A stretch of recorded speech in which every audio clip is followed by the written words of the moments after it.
राम जी पूछ रहे हैं कि भाई क्या हम फूल तोड़ लें? तो मालियों ने मना कर दिया कि ना सरकार, बिल्कुल मत तोड़िए। राम जी ने कहा क्यों?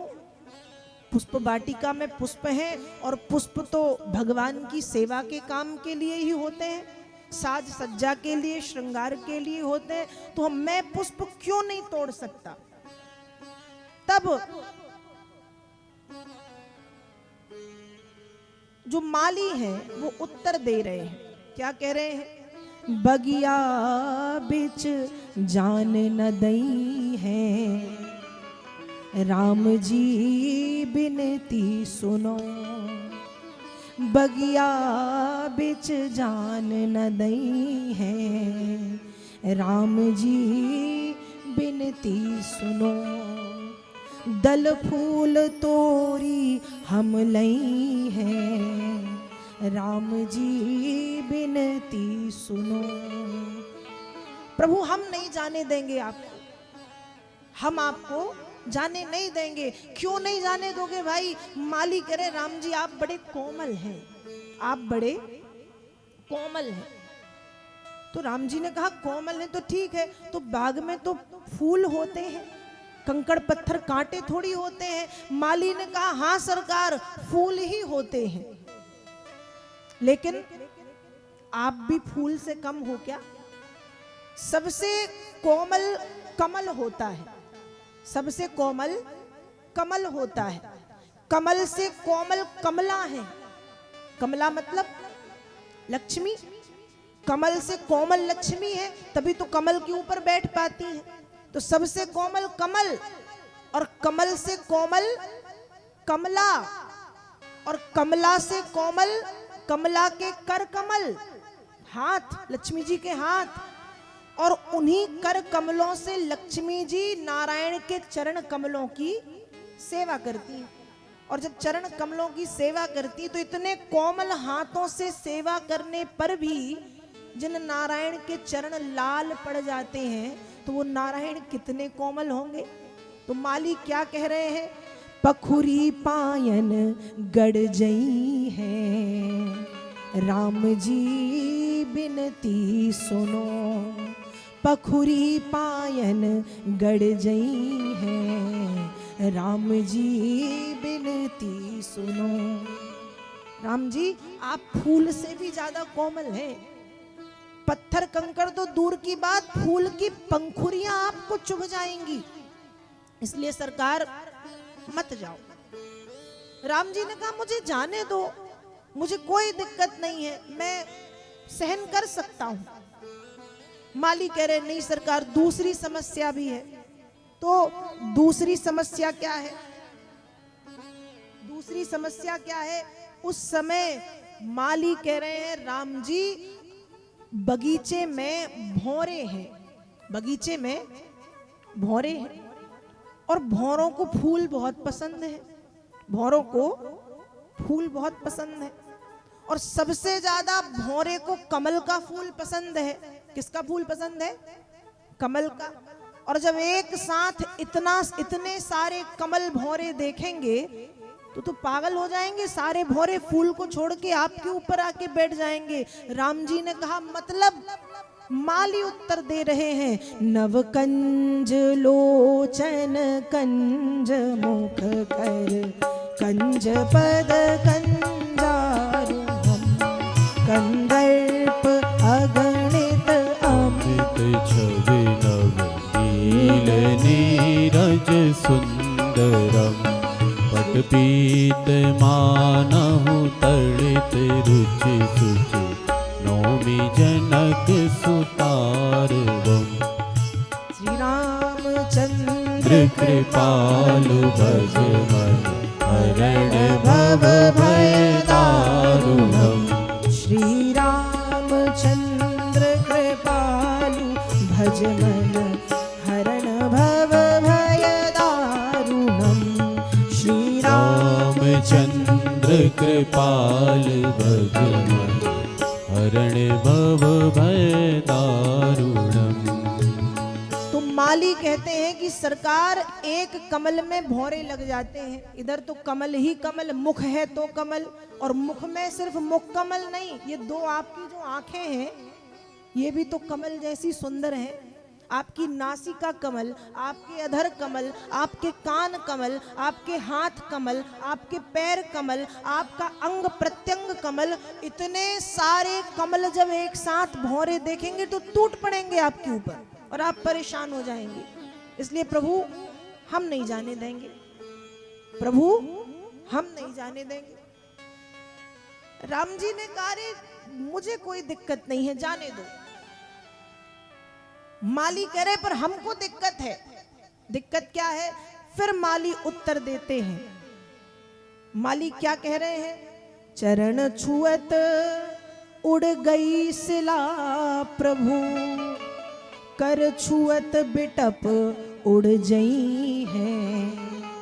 चरण छुअत उड़ गई सिला प्रभु, कर छुअत बिटप उड़ जई है। राम जी बिनती सुनो, बगिया बिच जान न दई है। राम जी बिनती सुनो। राम जी हमने सुना है कि आपके पैरों के स्पर्श से एक जो पत्थर है वो नारी में बदल के नारी बन के उड़ गई। तो राम जी ने कहा पत्थर उड़ा था ना, बगीचे में थोड़ी पत्थर है और मुझे फूल पैरों से थोड़ी तोड़ने हैं। तो माली क्या कह रहे कि चलो बगीचे में पत्थर नहीं, बगीचे में पेड़ तो है। और जब पैर के स्पर्श से पत्थर नारी बन सकता है, सकती है, तो क्या हाथ के स्पर्श से पेड़ नारी नहीं बन सकते? पता चला हमारे बगीचे के सारे पेड़ नारी बन के उड़ जाएं तो क्या कह रहे हैं? कर छुअत बेटप उड़ जई है। राम जी बिनती सुनो, बगिया बिच जान न दई है। राम जी बिनती सुनो। हम नहीं जाने। राम जी ने कहा जाने दो, कुछ नहीं होगा। कहा चलो पेड़ नारी नहीं बनेंगे पर बगीचे में पत्थर भी है ना सरकार, बगीचे में सरोवर है। आप फूल तोड़ने से पहले सरोवर में हाथ धोने जाएंगे। अब जब हाथ धोने जाएंगे तो जो सीढ़ी है उन सीढ़ियों में पत्थर लगा हुआ है। अब पत्थर पर जब पैर पड़ेगा और मान लो वो नारी बन गए तो माली तो है, लगे हैं राम जी को परेशान करने। और क्या कह रहे हैं? सरसों पान शिलापद पर सत, सरसों पान शिलापद पर सत, प्रभु सब नारी बन जई है। राम जी बिनती सुनो, बगिया बिच जान न दई है। राम जी बिनती सुनो। हम नहीं जाने देंगे। राम जी ने कहा लक्ष्मण यहाँ तो बड़ी समस्या है, समस्या है तो खत्म होने का नाम ही नहीं ले रही। लक्ष्मण जी ने कहा भैया बात तो सही, समस्या बड़ी है। तो राम जी ने माली से कहा कि समस्या का समाधान भी तो होता है ना, हर समस्या का समाधान है। तुम्हारी सारी समस्या का समाधान क्या है? माली मुस्कुराते हुए कहते हमारे जनकपुर की हर समस्या का समाधान एक महामंत्र है। हमारे जनकपुर की हर समस्या का समाधान एक महामंत्र है। और महामंत्र क्या है? माली कहते हैं सियाजू की जय बोल दो, जानकी जी की जय। माली कह रहे हैं जब बोलोगे सियाजू की जय, जब बोलोगे सियाजू की जय, तब ही प्रभु प्रवेशन पई हो। राम जी बिनती सुनो, बगिया बिच जान न दई है। राम जी बिनती सुनो। समस्या का समाधान महामंत्र, और महामंत्र है कि हमारी लली जानकी की जय बोलना पड़ेगी। हमारी जो लाडली लली सीता है उसकी जय बोलो, सियाजू की जय, और जाओ। अब राम जी से लक्ष्मण जी भैया बोलो जय। मैं तो बोलूंगा, आप भी बोलो जय। यदि बगीचे के भीतर जाना है तो जय बोलो। अब राम जी कहें मैं नहीं बोल सकता, मैं कैसे सीता जी की जय बोलूं, मैं बोलूंगा तो मुझे ही अटपटा लगेगा। लक्ष्मण जी ने राम जी से कान में कहा, प्रभु मन में तो दिन रात जय बोलते रहते हो, प्रभु मन में तो दिन रात जय बोलते रहते हो, समस्या का समाधान यदि चाह रहे हो तो एक बार सियाजू की जय बोल ही दो। और ऐसी बातें करके दोनों भैया मुस्कुराने लगे। यहाँ मालियों ने भी राम जी से खूब बातचीत की और फिर राम जी से कहा कि प्रभु आप जाएं और पुष्प चुन लें। राम जी बगीचे के भीतर पुष्प चुनने के लिए पहुंचे हैं। यहाँ जानकी मैया गौरी पूजन के लिए पधारी हैं। उसी समय जानकी जी गौरी पूजन के लिए आई। राम जी ने जानकी जी को देखा है, लक्ष्मण जी से बताया है, तात जनक तनयायह सोई, धनुष यज्ञ जेहि कारण होई। भैया यही राजा जनक जी की नंदिनी जनक दुलारी हैं, जिनके लिए ये धनुष यज्ञ का आयोजन रखा गया है। किसी सखी ने आकर के राम जी को देखा, भाग करके सीता जी के पास पहुंची हैं और सीता जी से जाकर के कहती हैं कि ये पूजन बाद में कर लेना, ये पूजन बाद में कर लेना, मेरे साथ चलो। वो दोनों राजकुमार जो कल नगर में भ्रमण कर रहे थे, जिनकी चर्चा पूरे नगर में है, जिनको देख करके आपके पिता विदेह राज भी सुध-बुध खो बैठे, वो दोनों राजकुमार, एक जो गोरा है एक जो सांवरा है, वो दोनों इसी बगीचे में है। सिया चलो हमारे साथ। हाथ पकड़ के वो सखी सीता जी को ले गई। सीता जी ने एक पेड़ की ओट की और पेड़ के पीछे छिप करके जानकी जी राम जी को देख रही। सीता जी ने राम जी को देखा, राम जी ने सियाजू को देखा और एक बड़ा सुंदर भाव आता है। राम को देख कर श्री जनक नंदिनी, राम को देख कर श्री जनक नंदिनी, बाग में जा खड़ी की खड़ी रह गई। राम को देख कर श्री जनक नंदिनी, राम को देख कर श्री जनक नंदिनी, बाग में जा खड़ी की खड़ी रह गई। राम को देख कर श्री जनक नंदिनी, राम को देख कर श्री जनक नंदिनी, बाग में जा खड़ी की खड़ी रह गई।